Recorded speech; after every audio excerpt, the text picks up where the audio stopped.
Hello everybody, happy Tuesday and welcome to another episode of this. Sorry I had to take last week off. I thank you for being understanding. School is finally over for my two kids, so yeah! How's everybody doing? I hope you're doing okay.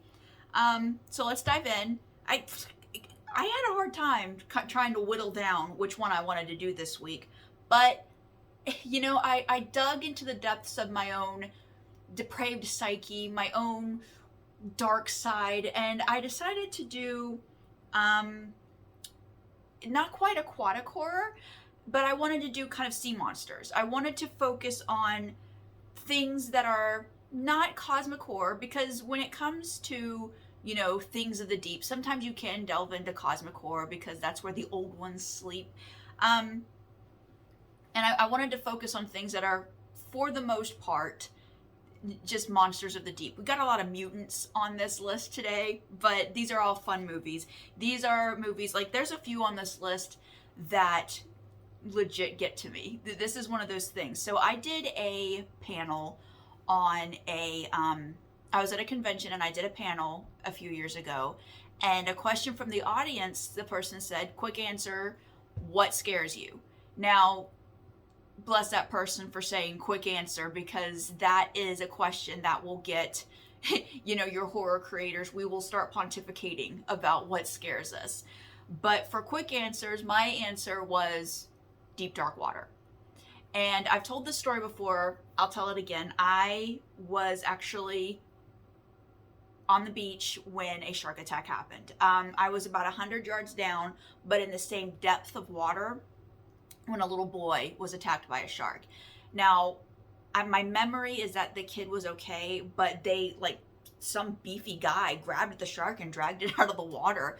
It was one of those things, your average person is kind of, hurt derp, I'm on my own world, I'm not paying attention to anything, which is exactly what I was doing out in the water. I was with a bunch of friends and we were like, yay, water, and we're paying attention. And we noticed that there was something going on down the beach. And the lifeguards kind of get out of the water, and you know something's up at that point. But we got out of the water and we went to a pizza place up on the boardwalk. It was just up there, and the waitress actually told us news had gotten to her that fast. And it was one of those things, it wasn't immediately kind of freaking me out, but the more I thought of it, the more I let it sit, the more it freaked me out. And it's gotten to the point where being in the ocean kind of scares the crap out of me. I'm very scared because a few years ago, I was at the beach with my kids and we were in the water kind of doing the same thing. Yay! And I'm doing my best to keep the dark thoughts in the back and not trying to think about it too much. And literally right next to me, a little girl got stung by a jellyfish. This little girl had bumped into me several times. Sorry, no, that's okay. You have fun. She got stung by a jellyfish, and it was apparently a bad one, and she had to be taken to the hospital. So, yeah, I'm scared of the ocean. So, scary ocean movies kind of get to me. Not all of these are ocean. A couple of these are freshwater, but deep, dark water, being so vulnerable in a place where you're definitely out of your element, you can't see what's under there, that kind of freaks my shit out. So I picked a bunch of movies, and we'll talk about books next week, because there's actually a wealth of books that aren't cosmic horror. Cosmic horror will get its own week, don't you worry, I will get to it. But we're just talking monsters. So, 1954, we get the first, one of the best, The Creature from the Black Lagoon. Now, if you haven't seen this movie, if, like me, you at one point held a bias against some of these older movies where they might be cheesy, don't hold that bias against this movie. This is a legitimately really good movie. This is a legitimately soulful movie where, with a thing where the humans might be the bad guys in this one. The gill man is not necessarily the bad guy. He is reacting to what the people are doing. It's a good movie. It's a surprisingly good movie. The costume for 1954, it's good stuff. Give this movie a try if you haven't watched it. Next, in 1955, we get It Came From Beneath the Sea. Now, this one is not quite as high quality. This one is pure cheese. This one is, oh my goodness, the effects, but it tries. It's fun. This is kind of radioactive giant octopus. And this is one of the first ones where they deal with the giant sea monster by freaking blowing it up. So this is a fun one. You have to be patient with it because it is cheesy, but I mean, listen, nobody is ordering a pizza without some cheese on it, so have a bit of respect for cheese. It's good. What do we have next? Well, from 1955 to 1975, we get Jaws. And Jaws is kind of like the big guy for me. This is one of my favorite movies all time. And also, I think I want to talk about this one. We will definitely talk about Peter Benchley's book next week. But as far as the movie is concerned, I think some people have differing opinions on whether this is actually a horror movie or a monster movie. I am firmly, and most of the people I know, firmly in camp this is a monster movie. And a lot of the things that make this a monster movie are happy accidents that happen because production got so fucked up where the shark wouldn't work. They didn't get the shots that they wanted. So we get the big monster reveal in this movie. And the big monster reveal is so amazing when Chief Brody is throwing the chum into the sea and that gigantic head pops out and Chief Brody does this weird thing where he just goes boom, upright, looking at this huge shark. That's the monster reveal. All classical monster movies have the reveal, and we get that in this. The book is a horror book. It is a horror book. It is a monster book. The movie is a monster movie. If you can find it, I forgot to look this up. I'm so sorry. I think you can find it on YouTube. Look up one of the scenes that they decided not to put in the movie where the shark attacks, is it Alex Keckner or Kitchener? The little boy that the shark kills and the mother gets mad and slaps Chief Brody. You can see that scene. I think you can find it on YouTube. And it's kind of like, ooh, it's violent. I mean, it is. In that Spielberg way. You know, in the Spielberg way, it is a little muted. He's not going for extreme horror. But it is still kind of like, oh God. So, we go to 1977 to The Deep. Now, I think this movie lives on in infamy because... oh God, is it Carolyn Bessette or Jacqueline Bessette? One of those Bessette ladies. She does like deep diving in just a t-shirt, wet t-shirt, nothing on underneath. So there's like I personally don't care about that, but a lot of people do, so you should know about that. But this movie is like a drug dealer, treasure hunter kind of movie. But the thing I remember the most about this movie, and it continues to scare the crap out of me when I think about it, giant moray eel. There are sharks in this, but the sharks are nowhere near as scary as this big freaking eel. It's a good movie. Check it out. Please check it out for something other than boobies, though. Come on. But the boobies are a bonus, okay? I'll give you that. So we go to 1978 to the movie Piranha. Again, cheese. This is a movie... So what I like to do with movies that maybe are a little corny, maybe are a little cheesy, I like to pull up IMDb on my phone and I read the trivia on it. The trivia on this movie is great. The effects in this movie, they're so much fun because they tried so hard. They really did try so hard. And when you find out that they use dental tools to make the sounds of the piranhas going through the water, this is a movie that it lives on in your heart because it's so... It's not that it's so bad it's good, but they really tried hard, and they really tried to make these little freaky fish scary, and they did a good job. It's a fun movie. Okay, so that's 1978. Let's go to 1980 to Humanoids from the Deep. Now, I think this is the movie where in like Japan and Europe, it's under the movie Monster. But we've got Humanoids from the Deep, 1980. Again, this will all be listed below in the video description, so you don't have to worry about writing this all down yet. Humanoids from the Deep is not a great movie. This is not a high quality movie. This is a weird movie. But this is one of the first ones where we get our mutants. So what happens is there's like a company coming in, and they're using growth hormones on salmon. And it kind of goes wrong, and bigger creatures start eating the salmon that have been given the growth hormones, and it causes them to mutate. and it's not super clear. It's a mutant. These things are mutants. They're humanoid and they're horny. So there's a lot of kind of rampaging, rapey monsters in this, and we get a monster baby at the end. It ends with a monster baby. Again, not a great movie, but it is a fun movie. Younger people might not think, hey, there's rape in this. What the fuck? You think that's fun? This was a thing, and I'm very sorry.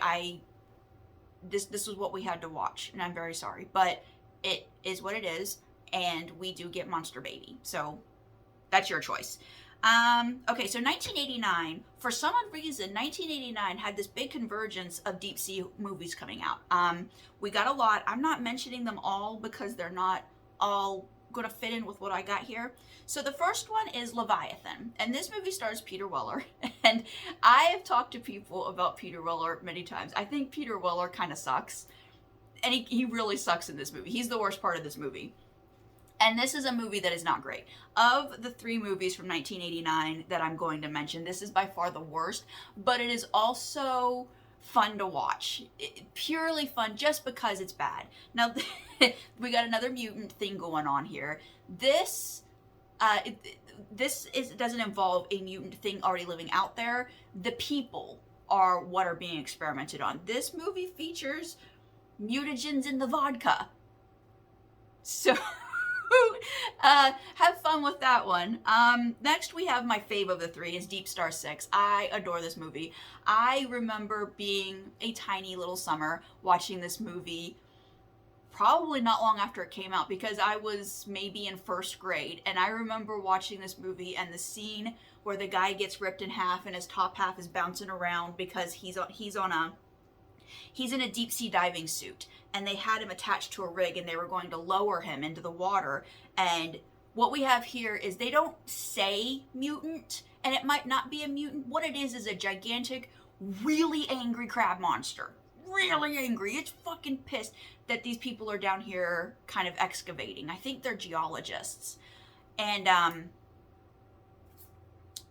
yeah, the guy his top half bouncing around, you got the little tendrils of guts hanging out, and I remember being a very small child and being like, I'm gonna puke, oh my god. But, I mean, this is actually a great movie. Miguel Ferrer is great in this movie as the overworked guy, and it's horrible what happens to him because he makes a mistake. He's overworked, he's kind of that gruffy guy who's like, oh, I gotta do everything around here, and he makes a terrible mistake. And he kind of freaks out, and what happens to him is very sad, but this is a good movie. If you haven't seen this movie, watch it. No cheese at all. Good movie. Next is The Abyss, and this is a movie I think gets a lot of critical acclaim. It's got Ed Harris, and everybody loves Ed Harris. This is not my favorite movie. I think this movie tends towards a kind of corniness I don't love, where it's very, it's very touchy-feely, very meh. But what I will say is the liquid breathing apparatus that they put in this to kind of, what it does is stabilize pressure. Oh my god, I haven't watched this movie in like at least 20 years, and I still think about that. That's incredible. The fake science in this movie is actually really great. But what about The Abyss is, so they find an alien thing under the ocean and they go to check it out. And the reason why I'm bringing that up is because I want to talk real quick about another movie where they find an alien thing underwater. Now, in The Abyss, it is aliens. Not cosmic horror. I don't think it's cosmic horror because, again, it's touchy-feely. But in this movie, Sphere, in 1998, this movie deals with, it might be a little more cosmic. I didn't really love this movie. I went into the movie theaters and saw this when it first came out, and I think that's the only time I've seen it. But this movie deals with time travel and black holes. Again, more cosmic. But the beginning conceit is the same. There's something alien under the ocean. Let's go check it out. So if you haven't seen Sphere, you're not missing much, but it kind of has that same beginning as The Abyss. All right, so that's all the movies from 1989. Let's move to 1998, to Deep Rising. So this is a really busy movie. This movie, it features pirates, it features double crossings, and it features gigantic tentacles and enormous beasts on volcanic islands. This is a wacky movie. Like, the people in this movie are all terrible, and so you don't really feel bad when the giant tentacles come and get them and do bad stuff to them. It's a monster movie. Definitely check it out. Next, 1999, we have Lake Placid. And so we change gears a little bit here. We're not in the ocean. This is a lake, and we've got, I think it's an alligator. It's a crocodilian of some kind. But this is a funny movie. This is a comedy. If you haven't seen it, totally watch it for the foul-mouthed Betty White, if for no other reason. Ooh, she says some stuff that made my mom's hair stand on end in that movie. It's a funny movie. It's a wacky movie. It's violent. It's everything you want in a horror comedy. Lake Placid it's a great movie. Also in 1999, we get Deep Blue Sea. So we've got medically manipulated sharks. Big sharks. They made them bigger so that they could mess with their brains, because just like in Frankenstein, you make the monster bigger so that you can, kind of manipulate the inner workings a little better. That's what they did with the sharks. This is a great movie. A little cheesy, yeah, but you know what? The black guy survived. LL Cool J is probably my favorite character in this whole movie. And it's a great movie. We got, they blow up the monster and we get the big red spray from the beautiful blue water. I love this movie. What do we have next? God. Okay, so these last two are ones that actually get to me. So as a lifelong horror fan, this has nothing to do with me being a creator. This is all fan. Not a lot actually scares me. I mean, I'm susceptible to jump scares, but come on, if I wear long earrings, they make me jump. I'm a tightly wound person. But actually scaring me doesn't really happen. What happens is I get bothered. It gets under my skin and I'm like, ugh, okay. These last two movies did it for me. So the first one, 2003, Open Water. This is a movie where a married couple, I think they're on their honeymoon, they book like a scuba diving trip. And so the guy takes him out into the middle of the water and they go scuba diving, and when they come back up, the guy and the boat are gone. He left them and they're in the middle of shark infested water. And this is a movie where the tension is constantly ratcheting up. This movie gives me a panic attack. It is so good. If you haven't seen it, yes, watch it. The last one is The Reef. This one was made in 2010. And this is an Australian movie. And it's kind of the same premise. They weren't left out in the open water. They're like moving a boat to Indonesia and they hit a coral reef and it messes up the boat and it capsizes. And, the guy doing the expedition is like, this is no problem. There's an island right over there. We're just going to swim to it and be okay. And one guy is like, hell no, there are sharks out there. I'm going to sit here on the hull of this boat and wait for help to come get us. And everybody else on the boat is like, okay, later days, we're going to swim over there and we'll be eating, crab and coconuts while you're sitting here freezing your ass off on the boat. And of course, stuff starts going wrong. Sharks. It's one shark. That's the thing. And they find this turtle with no head, and this shark, it just slowly stalks them through days. And the ending of the movie, oh my God, the ending of this movie. So this is a movie that, like, I might watch it again. I don't think I'd let my kids watch it, but this is so good. So good.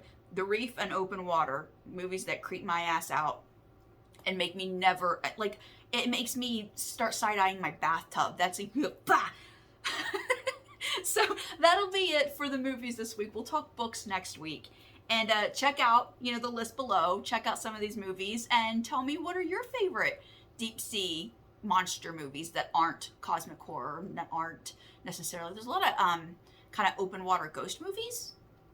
Something to look forward to. I told you, when we get to ghosts, it's going to take forever. We're going to be doing it for a year. But yeah, that'll be it for me today.